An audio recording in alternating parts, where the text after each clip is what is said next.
In today's episode, I chat with Chris Britton and Lauren Liz about how to step into leadership and create empowering relationships in entrepreneurship.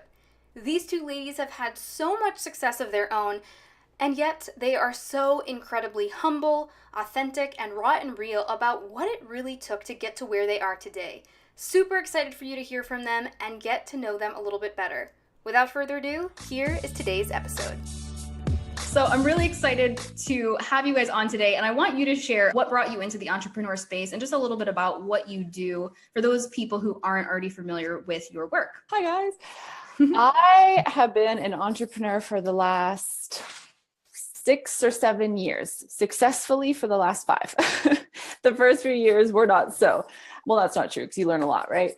About 8 years ago or so, I was actually laid off my job from a young time. Can you guys relate that you just knew you wanted to be business owners? Like I was the one that would set circuses up in the backyard and charge the neighborhood kids 75 cents to come and wet my pencil crayons and draw on their face. And that was like the jam. Like I had a lineup down the driveway. So I knew it was in me. And then, I was working for, my last job was actually at a software company with Ryan's sister, my fiance's sister. And I knew I wanted to do something different. That's when I dove into learning about the law of attraction, your emotions, how you can manifest.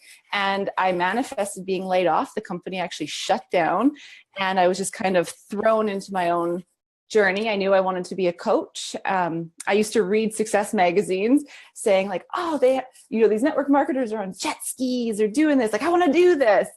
And so we kind of dove in and tried a different few companies here and there with not very much success. And my work as a spiritual coach really came when I was at my lowest point. I was 29 years old.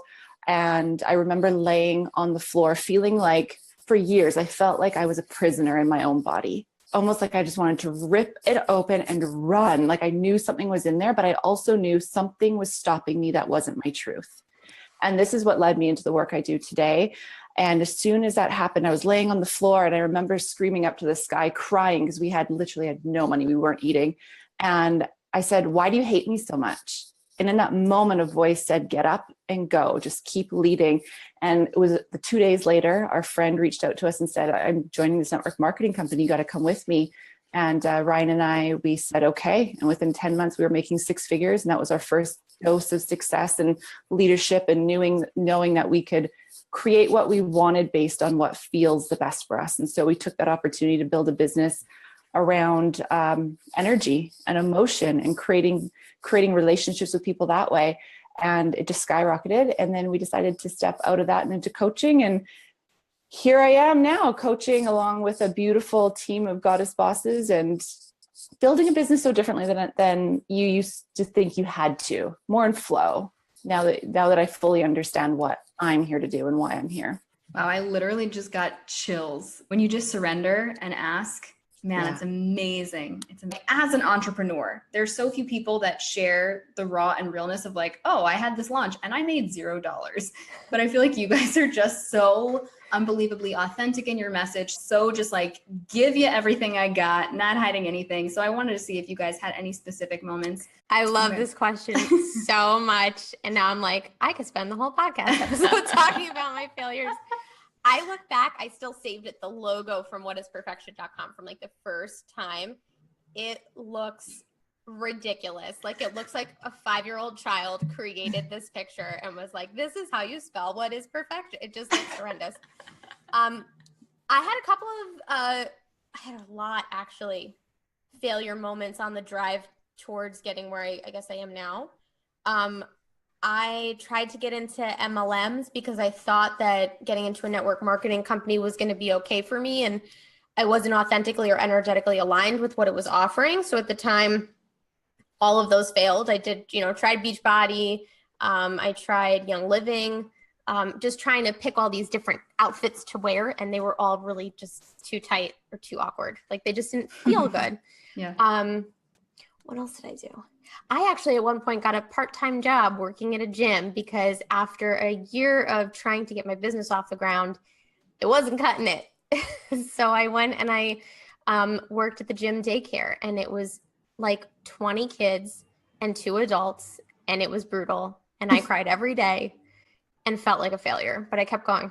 I did what everybody else told me to do, right? Like the shoulds. You should go to corporate. You should have a successful job with health insurance and a 401k, and you should invest X percentage into your 401k. And like, so when I left, I did the opposite of everybody telling you what to do, and I pulled my 401k money out. And that was like my nest egg for getting me by in the beginning. And when I started to run low on money, I had to cry a lot to accept the fact that I knew in my heart I needed a part-time job. And here's the thing, getting the part-time job wasn't about the finances. Looking back on it, it was the moment where I realized so clearly that I was going to decide to be successful. I hadn't had that moment when I was blowing away $40,000 trying to be successful. But when you're surrounded by like 20 kids in a daycare, you make a decision, like you're not going back. So that really I needed that moment of failure to look and say, hey, now I gotta be successful. I can't do this. I love it. I actually did that too with my first 2 years of trying to run a coaching business and get into network marketing. Ryan had his dream to be the big entrepreneur. So he would show up and hustle, making maybe $2,000 a month, and we just couldn't cut it. So I got a job at a tiny little boutique gym. And it's so funny. I worked there thinking like, this is the death of me. Like, I am an entrepreneur. What is the matter with me? And I remember this one day, my boss at the time came to me and said, we had just started in our last company and we were just getting a little bit of success. She's like, what are you guys doing? I want to join you. And I'm like, well, this is odd. I'm signing up my boss. Okay. And it just took off from there. My biggest failure or struggle, I would say, is always and will probably always be my mindset. I grew up very much in a belief that you have to work really hard, that you will not be successful if you step out. All good things are going to come to an end, so why bother? That was my mindset. And so every day I really have to check myself, because I can have the archetype of the saboteur and really go in and kind of bring down everything that I've created, thinking someone's going to come and rescue me. So I have done so much work, and I'm so transparent with all the ladies that I work with on how you need to really check yourself, so you literally do not wreck yourself. Like, you will crumble if you let yourself. So just over the last 2 days, I was in massive overwhelm. And you think like it's all like you're making good money, you're helping a lot of people, you're on your mission and on your purpose. And then out of nowhere, you're just spinning if you're not grounding yourself into, your truth. For me, I wasn't allowing myself to have that spiritual practice. I wasn't making time for me. And during all that chaos, I was like, nothing was coming to me because I was too full. And when you're so full, you can't be given more, right? The universe knows how much you can handle. So I had to, for 2 hours, just completely disconnect. And we went into the forest and went down to the ocean and like, let it go. Let the ocean air just purge everything I was holding on to. It was crazy. I love this. I would love for you to expand a little bit about the archetypes. I think it resonates so much with people and gives them clarity on like, crap, that's what I've been doing. So we all hold a certain archetype, right? Or many that takes us like literally through the walk that we're on. So if we're letting it kind of go haywire and it's not in its, the work I really love to do is really around like the goddess. So when we're in that vessel, as Marianne Williamson always calls, when you're in your goddess vessel, whichever goddess you're in, and you're safe within it, it's contained and it's under control, then it's powerful. As soon as you let it leak out into the world and it's taking over. So for me, my number one archetype, and an archetype is like your behavioral patterns, right? How you're showing up, was a victim. I would notice, and most people that are not making the money they want or are not having the success they want in business or in life really do usually fall into a victim archetype. They're telling themselves stories that keep them like 3 feet from gold, right? So I would find, and you can always tell like where you are in your success or where you are in your mindset by what you're going to people, who you're going to, and what you're going to them for. So I knew that when I had a bright idea that I wanted to take to the world, I would go to certain people in my world that would say, it's not a good idea. And I'm like, oh, but I got something from that. I got love from that because it was feeding my victim, right? Chris, you're not good enough. You're you're lazy, you're not smart enough, all the stuff, feeding, then I felt topped up. So same thing with like being sabotaging yourself. You can really easily get caught in that as well. So, but this is the thing I want to say about, belief systems or fear or, archetypes or anything like that.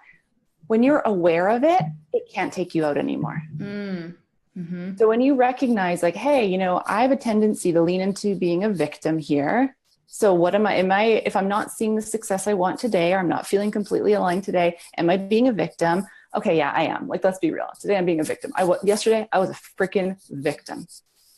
And I had to accept that. I couldn't keep living that story. And then you can choose to let it go and then step into what the powerful side of that victim looks like. And that looks like owning your truth, going out, speaking your voice, not talking to the people that are going to cut you down, instead of going to the people like coming to listen to your podcast to get raised up. Those are when you can start to flip it around. So it's actually empowering you and working for you. I think it's so beautiful how Chris is just so authentic and real about stuff that she still struggles with, because I think honestly, there's a fault or a flaw within the entrepreneur box where you see all these successful people and you think, okay, well, they reached money, they're successful. Now let me just follow their Instagram of all the cool vacations they take and the beautiful house they have, and life lives happily ever after. And it's not true. There is a constant and continuous work as an entrepreneur and as a solopreneur, especially when you're aligned in helping other people. The spiritual journey that you have to continuously go on, the awareness that you need to tap into, it's never ending. And we're always doing the work. It's going to the mental gym. It is building that spiritual muscle of really learning how to tap more deeply into your intuition, into who you are in your most authentic state. Tony Robbins has a quote that just popped into my mind. It's, if you're not growing, you're dying, right? And it's this concept of like, I see so many people around me who, when I look back, are really the reason why I didn't step into being an entrepreneur sooner. Like my mom or my dad, or like those friends that just didn't get it. And those people aren't prioritizing growth. They're trying to feel safe. They're living their life in the safe zone. When you prioritize growth and you live a life helping people grow, you need to be doing it too. The reading, the personal development events, the studying, it's a never ending game, guys. Yeah. I remember saying like, all I want to do is have $100,000 in my bank account. If I have $100,000 in my bank account, I'm going to feel happy. I'm going to feel fulfilled. And I remember when I got there and I'm like, nope. I feel the same shit. Like I still have stuff going on. Like Yeah. I actually need to work on things harder now, because now my victim or my saboteur was trying to get me back to the method, so it's a constant, it's just a constant choosing again, always. Someone who's listening to this right now saying, oh my gosh, I'm a victim, or I'm sabotaging myself. I want to break this pattern, but how do I do it? The awareness is key. If you don't have that awareness, people say, okay, well, I'm a victim now. What do I do? Like, first, just honor the fact that you're acknowledging that, because you've been living your whole entire life like in the dark. And I think a lot of it is the limiting belief work of really recognizing like, okay, well, I believe this, but why? What happened in my life that like made me become the victim? What trauma did I experience that led me up until this point? Because if you can see that the whole reason you're living now is based on all these decisions that had happened beforehand, and it's really nothing to do with who you are at this moment, it's a lot easier to let go and move forward. Yeah, totally. Awareness, and then looking at why. Because this is the thing. I tell this to everybody that I work with. You would not be listening to this podcast. You would not be in your network marketing business. You would not have a desire to coach if at the soul level you knew it wasn't true. Why else would you listen to it? So something is pulling you. Something saying, I got to listen to this podcast. I want to grow my skills and my leadership and my money, whatever. But what happens is these false stories that we were told from our parents or teachers, whatever, that literally pile up on us. So what we need to do is be aware of what they are. So I love to grab a journal and still, if I'm feeling fear, write them out so I can bring the dark to the light. What can I learn from here? And whose are these? Because they're not mine. Are they moms? Are they dads? Whose language am I using when it comes to money or business? And you can start to link up that, hey, this isn't even mine. I've been carrying this around for 36 years now. Like, what the heck? And in that moment, I always love to help people recognize what the emotional payoff is that they're actually getting from it. because you've been holding on to it. Or like in my case, I was being a victim for some reason, because if I peeled it all back, that's the only way I knew to get love. Nobody supported me when I was successful because they didn't believe they could be successful. So I could link up, well, hey, I'm going to certain people for them to cut me down. And that was the only way they would actually have a conversation with me for longer than 5 minutes. Wow. It's the only attention they would give me. So when you can identify that, you can then link it up to, what does that make you feel like? So for me, well, if I wasn't succeeding, I was feeling like a loser. I didn't feel good enough. And then a lot of the work that I do is helping people link back to, when under the age of 10 did you first feel like a loser? Who said something to you that made you feel this way? Because in that moment you chose, I'm never going to be like this again. So maybe this is why you're not successful, because why would you want to be successful if it's painful for you? So it's this like unraveling of everything. I remember early on in my entrepreneur journey, I read the 4 Agreements, and he said, if you're the one who's listening, who's doing the talking, who's speaking? And that smacked me right in the middle of the head. And I thought, oh my gosh, whose thoughts are these? Which ones are mine? Which ones are real? So if a client has this issue, I see this a lot with people and their partner, where they're like, my husband doesn't support me. My husband doesn't tell me that I'm good enough, or he doesn't give me, creating that distance just for you to really shine and step into your own space.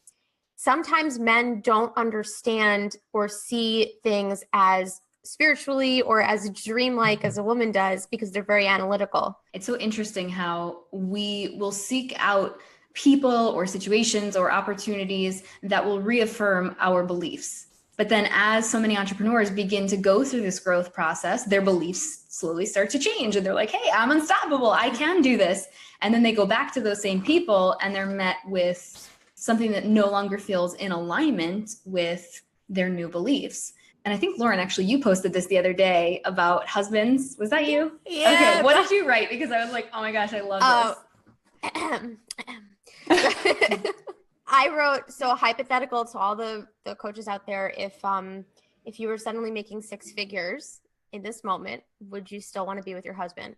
And if the answer is no, that's why you're broke. Or if the answer is too hard to look at, that's why you're broke.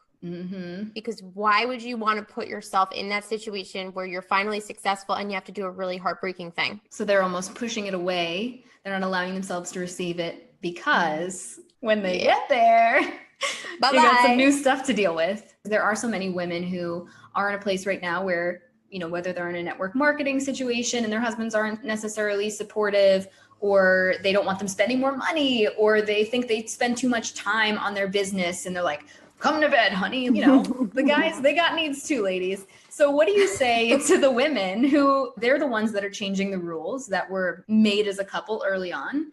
And so they're kind of disrupting the flow or the equilibrium, whether it was healthy or unhealthy. They're the ones shaking the boat. So how does somebody go about making sure that they have open lines of communication with their partner? 9 times out of 10, if the woman in the relationship, or the female energy of the relationship, is scared and is holding back, deep down, she is going to get her husband's support.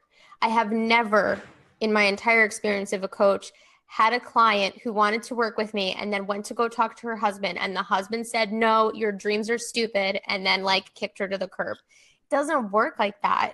I think that oftentimes the women wrap this up to be a bigger deal in their heads than in reality it really is when they have a loving relationship.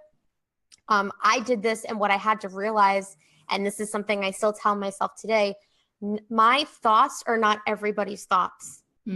So when I'm fearful of taking a leap, or I'm fearful of investing, Chris knows this story. Actually, I don't know if Chris knows this story, but Jen and I had this conversation. So hold on. This is really important. Jen and I were talking like this on we used to have these mastermind strategy calls. And it was the week after I had hired Ryan to be my one-on-one business coach. And Jen and I are talking, and my fiance, who does not know that I just dropped $10,000 to hire a coach, is in the other room. And Jen's like, so did you hire Ryan? And I'm like, yeah. And actually, when we got off the call, he goes to me, so were you not going to tell me that you charged $10,000 to a credit card? He's like, I don't know what part of you thought I wouldn't be okay with this. I was like, holy shit. It was all in my head. So your thoughts are not always your thoughts are not things, guys. It's not real. It's stuff that only you feel and experience. And sometimes you have to step out of that and just remember that you have a whole set of money beliefs. You have a whole set of limiting beliefs that is very custom to you, and not everybody's carrying that. So this is all like creating a story and blowing something up and being like dramatizing something that hasn't actually happened yet. Yes. And when I think about it, my dad was always so mad at my mom because my mom didn't work, and my dad would say, we're broke, you need to get a job. You're broke, you need to get a job. So my mother, the female energy of the relationship, was failing to hold up her half of the bargain, and my dad and her suffered. Their relationship suffered. So I remembering that subconsciously, I'm coming to the table scared to really put myself out there. You know what I mean? Yeah, I see a lot of women coming to us differently, and most of the times their husbands are saying you're not, you can't, and they're going behind their backs. They'll join us in programs and then show their husbands what they're doing. I have my take on this is this, because I've lived this. Ryan was not supportive at the beginning of me hiring a business coach or starting my own business. He didn't even want me to go into my emotions. He thought, why bother? Like, just get over it. That's he used to tell me, just Chris, get over it. And now he teaches on this work. It's hilarious. Now he's like deep sea diving with everybody. Yeah. And he does he's incredible. The reason I believe that in a relationship, a woman, you have to understand that your man is scared to death, and he's not going to tell you this. He's scared that you don't need him anymore. If you're stepping up and saying, I'm going to do this, baby, and I'm going to make 6 figures, and I'm going to bring you home, he necessarily doesn't want that, because you're taking away his power. And the way of a superior man is he needs a purpose, and a man without a purpose perish. So they need their purpose. So what I did, I learned my lesson, because at first I said, well, I'm going to do this. I'm going to make 6 figures. And he's like, no, it was forceful every day. Like, no. And I was coming off very like, I got this, I'm masculine. And he was coming in trying to be masculine. And he always jokes, it's like two sausages bumping, our 2 dudes bumping up against each other. I guess I shouldn't say what we really say, but it's two dudes bumping up against each other. And that's the way our relationship was for a while. So it was a lot of friction. And so I had to recognize that instead of me saying, I'm going to do this for us, because that's taking away his purpose. The man goes out, brings the food home back in the caveman days, right? He's hunter. He'll go and get it, bring it home. If we take that from him, what's left? So instead I said, I'm going to do this for me. I want to do this for me. And I appreciate all the work you do for me and Hudson, our little family. And I wouldn't be able to be as strong in my vision if it wasn't for you. And I started to change my language to that, which his guard came down. He felt like he was doing his work here in the world. And now both of us can run very successful businesses together without having that clash. Because before it was, who's doing better than who? Who's signing up more people than who? And it was just this back and forth. But now it's just celebration and even, because he has his purpose, I have mine, and we can meet each other there. Amazing. You're truly honoring each other in your own individual processes and being able to move forward in this really beautiful, abundant way together. Mm-hmm. I think I 100% love this, because it's so very much about the idea of really knowing that when you're stepping out into a mission to help and serve other people, and then you go to your partner and you're like, hey, I want to do this. It's not about the providing for the family. It's about this internal soulful calling that you have, and you need to honor it. Like, looking back just after Chris was talking about that, I remember with my partner, my fiance, Matt, going and saying, I just feel like this is something that's always been inside of me, and I need to listen to it for the first time. And I didn't make it about the money. I didn't come in and say, hey, I'm going to provide for us so you could quit your job. We're having those conversations now, but I didn't sell it that way. And I think it's so true what you both are saying, that, even if you are with the alpha male who needs to step into their masculinity and provide, we all have that inner child in us that's going, am I needed? Am I going to be accepted? Am I going to be wanted? And like Chris, you were saying, if you are going to your husband saying, oh my God, I have the most amazing team. I have the most amazing women. I went to this incredible event. I have the most amazing community. I stay up all night long and I don't come to bed and I just work, and I don't need anything else. Put yourself in his shoes for a minute. Mm-hmm. You wouldn't be super happy about that either. No, Ryan and I have now where we have to honor because we both work from home, his office is like right next to mine. We have to honor when we're off of business. And so also for him not to feel neglected, like even if I'm going for a big run in my business and we're on the couch together, I either will say, hey, do you mind if I pick up my phone and get back to this? And not because he's controlling of me, but because I honor our time together and I honor him. I know that if I wanted to do that, I would just leave the couch and go upstairs and do it. And it would be like no big deal. But if I want to stay there and be present, or not present with him and be present with my phone, I will just ask. And then I also know that I need to shut it off at a certain time and then go into my goddess time. So I can come back and be the fiance that he wants. So I'm not in my masculine role when I need to come and spend that time with him, and vice versa. He needs to go, he goes out and reads, he goes out and, gets into nature so he can also calm his like hustle, go get a mode and bring it down a notch too. So we both have to honor what we both need and accept that transition period has to come where you come back home and you feel like reconnected. Yes. So for someone listening to this who's like, oh my gosh, that's what's missing for me right now in my communication, in my relationship, and in my business, how can they go and approach this conversation with their significant other if they're really not super into all this kind of stuff? So I get this question all the time. So what I did and where I see most women having the greatest success with this, and not just success, but like flow, like a really good conversation, is coming from your heart, like sitting down and having a conversation, just saying, this is what I'm feeling. I always like, even Ryan corrected me the other day. I said, what are you feeling? He said, no, what am I thinking? Right. What are you thinking? Like a man, they need their thoughts really heard. Right. So when you go to him and say, hey, I'm feeling like I really want to create this business, or I'm starting this network marketing company, and I feel it's going to be so good for me, but I would love to hear what your thoughts are on it. So then I can meet your needs and we can work on this together. And then he will tell you, well, I'm thinking, are you going to bring enough money in? Like Lauren says, they're very analytical, very concrete. Are you going to, and then you can just meet him saying, well, hey, this is kind of what I'm feeling. And so if you don't mind, how can we play off of each other? Can you support me? I'll support you. And just kind of make it more like he's included. The last thing he wants, again, is to be left on the side and you're just completely in hustle mode. Yeah, this was really important for me when I took the quote unquote big leap and I decided to walk away from corporate. And I had a conversation with Matt. I had multiple conversations with him about it because I was scared. So like, I didn't go to my partner one day and be like, hey, I think I'm going to walk away from my job now. I did that like 20 times because I was feeling into this concept of like, what is this going to look like for me? It was a very scary thing to do. And at the time I had no business structure, no income coming in, no idea of what this was going to look like when I decided to become and step into being an entrepreneur. And we set a game plan. And what I'm going to tell you, this works a lot for clients who I think live in fear, is going all in 100%, but knowing like, okay, we will reassess this decision come January. Like you're not quitting and going, okay, goodbye. I'm never going to get another job. I'm never going to ever think about anything else. And you're just going to have to support me for the rest of your life.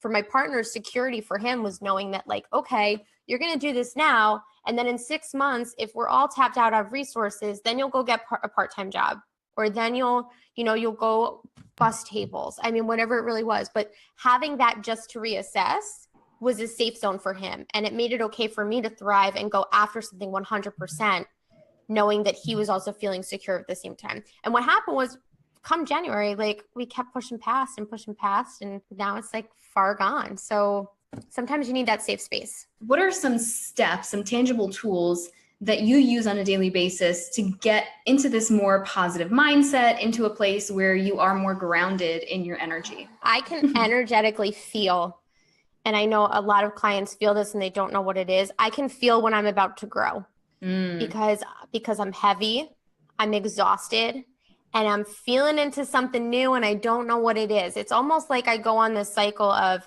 hustle, excitement, rest. And like the whole time I'm hustling, I'm like visioning something, imagining something. And that rest zone for me is very much about like, okay, let's surrender and trust and like see what this is going to look like. And usually after that, an idea will spark, plan will come into fruition. So I always say to just really pay attention to when you're feeling the calling to step into flow, when you're feeling, like Chris says, stepping into your goddess territory of relaxing and honoring your feminine energy. This is something I think a lot of entrepreneurs don't do because they think it has to be all about the hustle and all about the go-getting. And when you step into that feminine energy, you can actually align yourself with receiving more. So I'll sit, I have a meditation room, I'll journal, I'll light candles, I'll use oils, I'll ground myself in the moment and just feel whatever it is that I'm trying to feel into. And having that practice to fall back on, because it's not always about the hustle. I get very discouraged when people talk about that. I know Chris does too. Yeah, I believe that the more you're forcing anything, you can work and work and work, and you're just not going to see the results you want. You can definitely tap in, especially women in business, you can tap into a flow. We're magnetic. And when you know how to turn that magnet on, so what I do to say, turn the magnet on or some practices I do many, and this might sound so crazy for many of you. Self-love is my foundation. If I do not have self-love and I'm not embodying that, I cannot make the money I want to make. I cannot serve who I want to serve. So I do a few different things where one, I have a lot of conversations with myself in the mirror. Lately, I've been doing a lot of, I am my name. Like I am Chris Britton. I'm embodying that. At first, it was hard for me to even say, I love you. I like you. You're doing a good job. Like, oh, I hated it. Every time I'd walk past a mirror, I'm like, no. So I had to learn to get myself in front of that mirror. And then eventually it was like stretching yourself. And then, okay, you're naked in front of the mirror. Like, okay. And then you're like reciting your goals, and then you're dancing, and then it just evolves. Mm-hmm. So I spend a lot of time in my self-care. That also looks like using my pendulum, and I will check if all my chakras are open in the morning. So I know that I'm a clear channel, and then I can instantly turn on my magnet.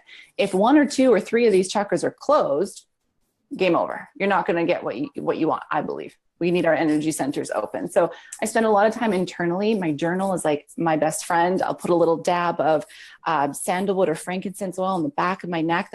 Right back here is our portal where we actually get the divine channeled through us.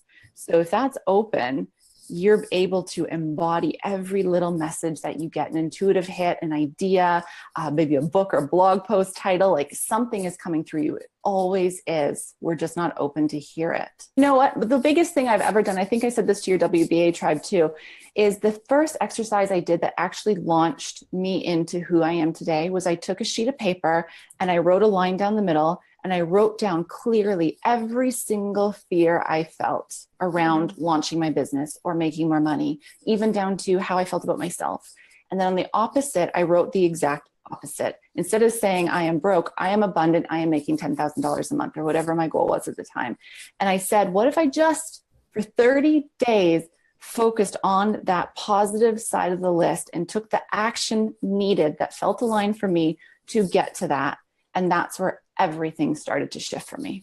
What are some other quick mantras, I guess they are, or new beliefs that you guys recommend to your clients? I do mine based on their biggest charge. So let me explain. I can't tell any of you what your affirmation is, because only you know what your affirmation is, like a key unlocking a door. So on my website, I actually have a workbook that you can go and get it's completely free. I just put it up that I've used it on myself. And so as an example, I do a lot of paintings, and I do these paintings. All my paintings look like this. If you came into my office, they all have these colors, like purple, teals, like pink. This is my jam. Like, I love this. Like, this Buddha is the exact same color. So I remember one day my dad came home, and I had just opened up my creativity to do these paintings. And I was so proud of myself. And he came home and he said, oh, well, that's cool, Chris. It kind of looks like all your others. What the heck? Love this I story. was like, so charged about this. I'm like, you're not supportive of me. You don't like my creativity. This is all that's going through in my mind. And I was mad. And so I thought about this, and I'm far enough along in my personal growth journey that I understand that I am responsible for my life. How somebody is treating me is exactly what I'm thinking or saying within myself, and how I'm treating myself.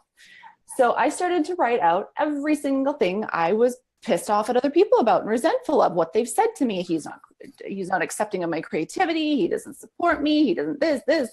And then I just kind of took that little he isn't and put I. Well, I'm not supportive of my creativity.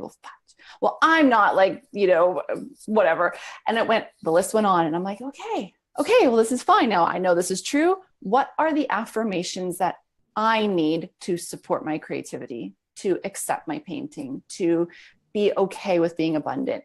And I literally, again, started just to flip the script. All of us have some resentment or blame that we're putting on other people, and you just need to flip it around and make it yours, and then use an affirmation that's going to support you there. So beautifully said. If we have some kind of belief, negative belief or wound, it's almost like if you have a wound on your skin and somebody sticks their finger in it, yeah, it's going to hurt. But if the wound isn't there, it's not going to trigger you. So the things that your father was saying to you were things that you maybe on some subconscious level believed or were afraid that you believed. We get internet trolls all the time. And I get hilarious ones. I was telling Lauren, I got ones about my eyebrows. I don't know why people I have very thick eyebrows. They are on fleek. And they're not for everyone. They're just not for everyone. That's okay. Some people are really into thick eyebrows. Some people, I met Shalene Johnson, who love her. And she was like, your eyebrows are on point. I feel pretty good about them. I feel like I got it. When Shalene Johnson compliments anything, when she thinks your eyebrows are awesome, you keep doing it. Exactly. Yeah, you're winning. I had this girl the other day, and she wasn't a fake profile. She seemed like a real person. She put a freaking meme of this guy with thick eyebrows on my live video. And it was like, this is all I see. And I was dying laughing. Another girl was like, can I please wax your eyebrows? And I'm just like, I like my eyebrows. Sometimes they get a little crazy. But you know what? It's not the end of the world. I didn't go in my bed and cry about it. It's not something that resonates for me. People need to hear this too. This is so important because there's such paranoia around oh my God, people are going to judge me if I put my stories out there on social media. People are going to make fun of me if I try to be a coach or I try to, share what's going on and how I'm helping others. You got to get over that shit. You just got to get over it. If it's something that is a belief, now I can't think of anything off the top of my head, but if they had said something that I really feared about myself. For example, let's say you're a new coach and you think that, or you're afraid that you're a fraud, which is something that a lot of my clients struggle with, especially early on in their journeys. I'm not expert enough. Maybe I'm a fraud. Well, if somebody goes and comments on their live video and says, you're not expert enough, a lot of them get really freaked out. They're like, oh my God, I love talking about the ketogenic diet. And somebody came on and they said, carbs are everything. You're wrong. You're a liar and you're guiding people down the wrong path. Well, then they get all worked up about, is that true? Am I a fraud? And because it's a belief that they have deep down and it resonates on one of their wounds, all of a sudden it's coming up and they're kind of ruminating on it and they can't let it go. Is not by just hoping trolls go away one day, but by really doing the inner work. Okay, I don't feel credible. Why? How do I fix this? And every internal problem that you have is always fixable. I had a client very early on in my coaching who came to me and invested, and she was really hesitant to invest. So as a newbie coach, I said, well, listen, you go on a 6-month journey with me. You don't get where you want to be. I will give you your money back. Now, while I know Jen's eyes are bugging out for those podcast listeners, let me explain why this is bad. This is not about money. This is about, I just created an exit strategy for my client who I didn't even have yet. And I was giving her a reason not to go all in. Money is an energy. So there's a reason why a coach's price is high. It's because when you come in, you're stretching to new levels to meet that coach to grow. I grew tenfold before I even started working with a coach because I paid for it. So with me doing it with this woman, it was like, okay, well, here's a loan and I'm going to take it back if this doesn't work out. So she didn't even believe in her stuff. She did one coaching journey with me, 1 hour out of the 6 months. She goes, no, this isn't for me. Oh. And she wanted all her money back. And I cried and I felt like such a failure and I felt like such a fraud. And I felt like I couldn't help this woman. This was the only time in my business to talk about failure from the beginning of this. This was a failure point for me. And I remember thinking, why is this happening? And learning how to embrace this as one of the most valuable teaching moments in my career, which was that every client you ever get is a reflection of yourself. Every client you ever get is a couple of steps behind you, and they're there to teach you a lesson. Coaching journey is a very spiritual thing. It's not just about me helping that client. It's about me growing to an even higher level when I work with that client. And so this woman was teaching me something that I really needed to learn, which was like, I had to look at some serious fears that I had about myself and not feeling good enough. And about like being able to deliver and actually, yeah, it's so interesting too that you say this, because you in that moment, at that point, it's almost like you were taking on the responsibility for her success, as well as creating this really interesting power dynamic early on, saying, I'm not 100% sure that you're going to get the results you want. I have clients now. I would never do this now. This is like way past later, because now I realize that the money is really about the client. It's not about me receiving it. It's really about the client. That client has to really grow in order to get to the opportunity to work with me. And I only work with people who are really serious about their journey. Now I have people who say, can I just work 3 months with you instead of 6? And I'll go back to them. I say, you know what? I guarantee you've probably tried to negotiate your way through almost everything that you've done. And I would be doing you a disservice if I fulfilled that bad habit that you're coming to me to try to break. Boom. So no, but money is an energy. And when you have a hard time receiving it, there's a big issue internally within you. And I also like to help people remind them that they have a strong point of view. And anytime someone's coming and maybe ruffling your feathers or saying something, it's a good thing, because you have a very strong point of view then in what you're here to do and what you're creating. I still get it all the time. But I will tell you, it's easier when you're so aligned with your truth and what your strongest point of view is. I actually don't see them as much as when I was wishy-washy, when I was 1 foot in, 1 foot out. Same. Or it's so different, right? You're like, the universe knows that you're in it. Yeah. It's never about the money. And this is what I like on a sales conversation. You can say this, you can openly say it's not about the money. It's either that you don't believe. And I learned this from my mentor a long time ago before I did sales for business coach. She says, it's never about the money. It's one of two things. You either do not believe this program's going to work, or you don't believe that you're going to do the work for the program. Which one is it? And then they'll say, oh, you're right. I tried a network marketing thing in the past and it didn't work. I ended up in debt. So now they're linked to that. They're not looking at what is actually available for them if they take the coaching and apply it. So I always like to say, well, imagine what is actually available for you then. What kind of money is actually available if you got the support and guidance that you needed here today in this program or in this business? And then, oh yeah, okay. Then they can shift their energy, like talk about shifting in that moment, shift their energy back to what it is they actually got on the call with you for, or send you an email for, because there was a reason, not just by chance. Yep. Oh my God, this is gold. I know so many women right now, they're like, oh my God, where's my phone? I got to take this. I got to write that down. That's such a good one. Can you say that again? When someone gives you some kind of money objection. You can gently say, I like to say, if someone says, you know what, Chris, this is costing too much. You know what? I totally know how you feel. I felt the exact same way. When I got started with my coach, I was in the negative. So what I did was I went around, I sold everything. And I'm going to be honest with you. It's not about the money. You either believe one or two things. One, you do not believe this program is going to work for you, or you do not believe you're going to do the work with the program. Which one is it? They're always going to come up and say, you know what, I've joined a program before and it never worked. Yeah, you're right. And so this is it. Also remember, if someone is addicted to television and their TV bit the bun tonight and it costs them $1,000, they'd be at Costco in 5 seconds to buy a new TV if it's important to them. So you're not painting the vision strong enough. The reason someone's saying no is they don't actually believe it's worth it. Oh, this is so good. We could do a whole call on just do a whole conversation on just sales. Well, this is going to have to be like part 2. I feel like we're getting into such juicy stuff.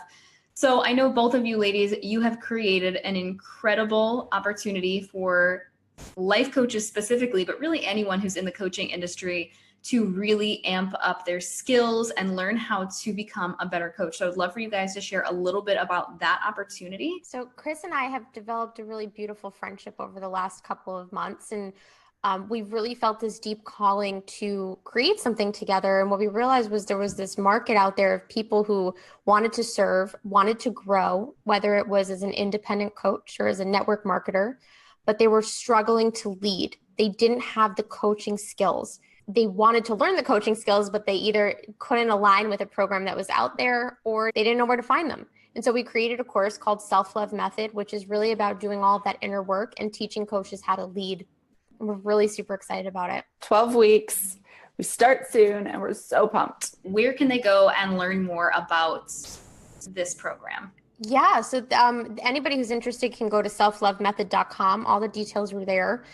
You can reach out to Chris and I directly if you do have any questions. So you both have your own individual communities as well. So I'd love for you to share a little bit about that so people know where to find you and come hang out with you. Yeah, so mine is whatisperfection.com. This was originally a lifestyle blog that I had created a couple of years ago to help rock bottom women reclaim their lives. Yeah, and I'm at Chris Britton, so it's KRIS, chrisbritton.net. Honestly, social media is my jam. That's where I spend most of my time and do most of my networking and business building and everything over there. So on Facebook, Chris Britton fan. And just my profile. I'm on there all the time. If you enjoyed this episode, please leave us a review on iTunes and also go on their social media platforms and give them some love. Tell them your biggest takeaways. Tell them some shifts that you were able to make just from listening to today's episode. That would mean the world to us. So thank you guys so much for jumping on. Do you guys have any last words of wisdom? I would say that wherever you are right now is not where you have to be. This is like the saying I want to get tattooed on my forehead if I had to. Live your truth today. Just go live your truth. Oh, I love it. Well, thank you guys so much for being here, for sharing your hearts, for just giving it away, oh man, you guys are just amazing. So I really appreciate you guys. And I will see you guys in the next one. Bye.